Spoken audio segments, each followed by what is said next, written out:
بسم اللہ الرحمن الرحیم۔ معاشرے میں بڑھتے ہوئے جھگڑے، ایک لمحے فکریہ۔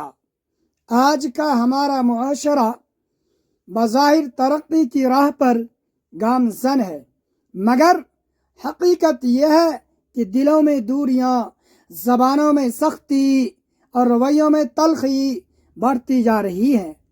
معمولی باتوں پر جھگڑے، رنجشیں اور نفرتیں عام ہو چکی ہیں۔ ایسا لگتا ہے جیسے برداشت، صبر اور معافی جیسے خوبصورت اوصاف ہم سے کہیں دور ہو گئے ہیں۔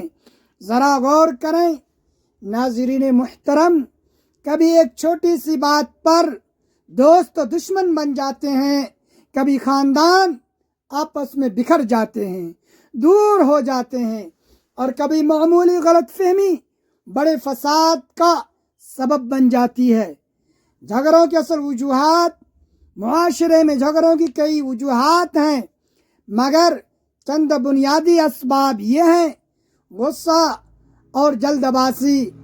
ہم بغیر سوچے سمجھے رد عمل دیتے ہیں۔ ایک لمحے کے غصہ پوری زندگی کے پچھتاوے کا سبب بن جاتا ہے۔ برداشت کی کمی۔ آج ہر شخص خود کو درست اور دوسرے کو غلط سمجھتا ہے، کوئی سننے کو تیار نہیں۔ غلط فہمیاں اکثر جھگڑے حقیقت نہیں بلکہ غلط فہمی کی بنیاد پر ہوتے ہیں۔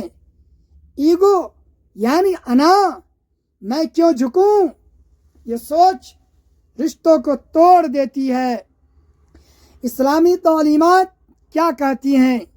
اسلام ہمیں امن، محبت اور بھائی چارے کا درس دیتا ہے۔ نبی کریم صلی اللہ علیہ وسلم نے فرمایا، مسلمان وہ ہے جس کی زبان اور ہاتھ سے دوسرے مسلمان محفوظ رہیں۔ ایک اور جگہ فرمایا، طاقتور وہ نہیں جو کشتی میں غالب آئے، بلکہ اصل طاقتور وہ ہے جو غصے کے وقت اپنی آپ کو قابو میں رکھے۔ یہ تعلیمات ہمیں سکھاتی ہیں کہ اصل کامیابی دوسروں کو ہرانا نہیں بلکہ اپنے نفس پر قابو پانا ہے۔ جھگڑوں کے نقصانات: رشتے ٹوٹ جاتے ہیں، دلوں میں نفرت پیدا ہوتی ہے، سکون ختم ہو جاتا ہے، معاشرہ انتشار کا شکار ہو جاتا ہے۔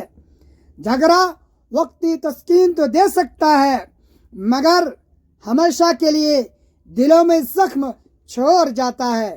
حل کیا ہے؟ اگر ہم واقعی اپنے معاشرے کو بہتر بنانا چاہتے ہیں تو ہمیں خود سے آغاز کرنا ہوگا۔ صبر کو اپنائیں۔ ہر بات کا فوری جواب دینا ضروری نہیں، معاف کرنا سیکھیں۔ معاف کرنا کمزوری نہیں بلکہ بہت بڑی طاقت ہے۔ گفتگو میں نرمی رکھیں، نرم لہجہ سخت دل کو بھی موم بنا دیتا ہے۔ سننا سیکھیں، صرف بولنا ہی نہیں، دوسروں کی بات سمجھنا بھی ضروری ہے۔ ایک خوبصورت سوچ: اگر ہر شخص یہ سوچ لے کہ مجھے جیتنا نہیں بلکہ رشتہ بچانا ہے تو آدھے جھگڑے خود بخود ختم ہو جائیں گے۔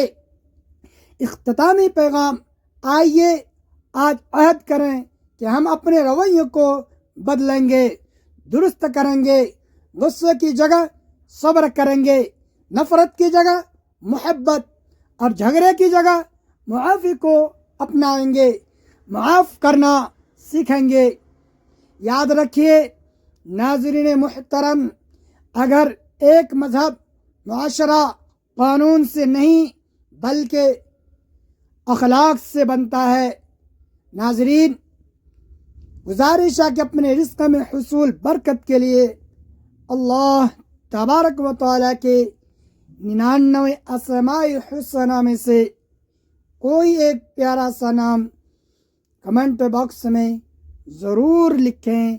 ویڈیو اچھی لگی ہو تو ویڈیو کو لائک کریں، اسے دوسروں سے شیئر کریں اور ہمارے چینل کو سبسکرائب کرنا ہرگز نہ بھولیں۔